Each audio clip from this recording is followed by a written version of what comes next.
Fema, and I'm from the Philippines, based in northern Philippines, and I grew up in a very small town. To share to you is my advocacy.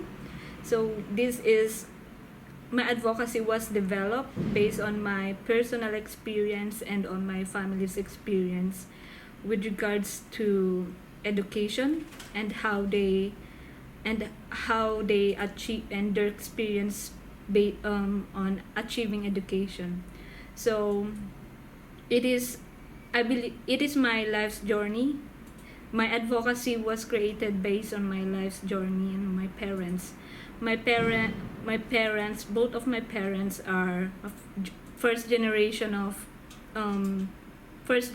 in their family who have gone to the university, and their stories has impacted my life, and because of them I was also given a chance to study and go to university, and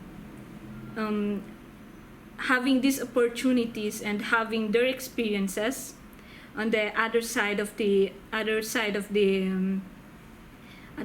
world, as I may say, made me think what I can do to help those people who are not given the opportunity like me.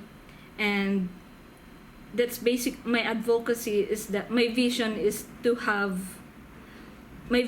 for my town, or in the future, for the future generation to be literate and to be educated and to be experienced and to be more competitive and to achieve their fullest potential as much as possible.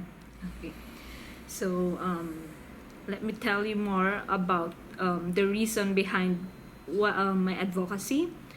I grew up in a very small town, basically around 4,000 in population, and I was one of the few who are given the chance to have an opportunity to choose my school, to study in the university, in a prestigious university, to have the basic necessity to have school supplies, to educate myself and to explore the world.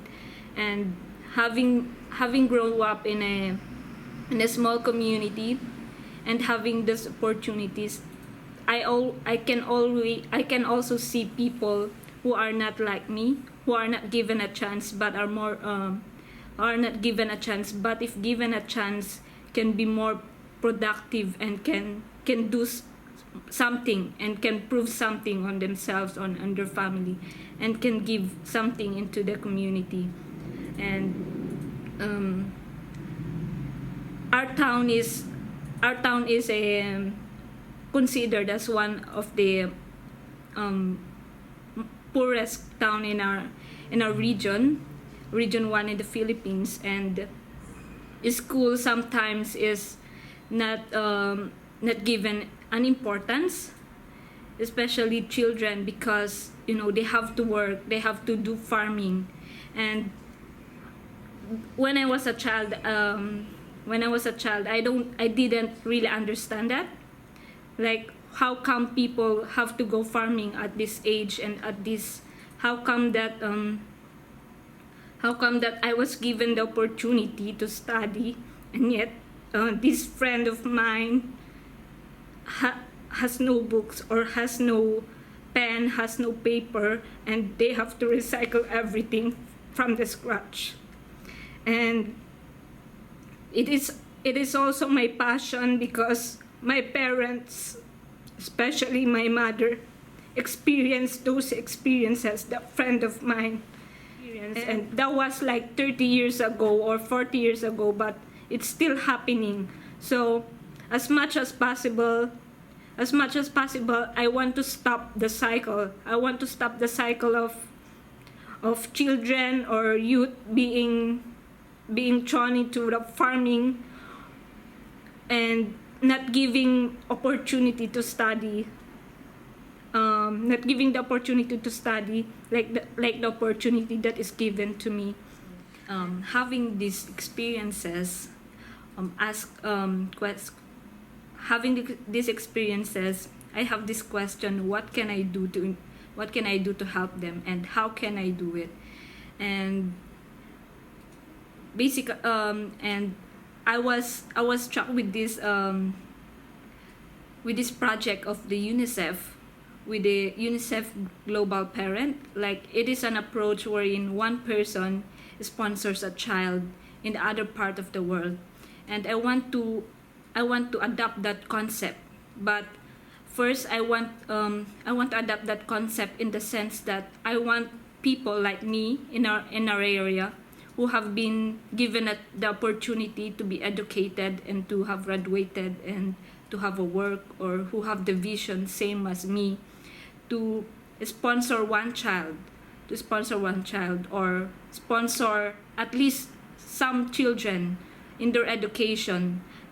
I know that education, like tuition fees, not like that, but at least to give them empowerment, or to give them support, like emotional support, monetary in some way, if they can, and to empower those children to study and to be literate and to strive for their dreams and for their vision. But the first thing that I need to do, the first thing that I want to do is to share my experiences, because I believe that my experience and my parents' experience is unique, but is experienced also by other people in another part of the world, or in our area as well.